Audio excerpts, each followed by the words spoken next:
দ্বিতীয় অধ্যায় সাংখ্যযোগ শ্লোক।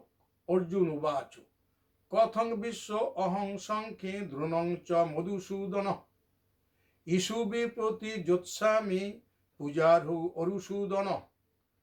অর্জুন বললেন, হে শত্রু মর্দন মধুসূদন শ্রীকৃষ্ণ, আমি যুদ্ধক্ষেত্রে পূজনীয় পিতামহ ভীষ্ম ও আচার্য দ্রোণের সাথে বান দিয়ে কি করে যুদ্ধ করব। এখানে টিকাকার বলছেন, শাস্ত্রমতে গুরুজনদের তুই করে হুঙ্কার দিয়ে চোখ রাঙিয়ে কথা বললে পাপ হয়। তাই অর্জুন ধর্ম সংকটে পড়ে ভাবছেন গুরুজনদের কি করে বান দিয়ে বিদ্ধ করে মারবে। এই যে যুদ্ধক্ষেত্রে অর্জুন পিতামহ গুরুজনদের হুঙ্কার দিয়ে কথা বলে চোখ রাঙিয়ে কথা বলে তুই করে কথা বলতে পারবেন না, এই চিন্তায় তিনি বান ফেলে দিয়ে তিনি দাঁড়িয়েছেন। তাই তিনি বলছেন, আমি এখন কি করব, তুমি আমাকে উপদেশ করো।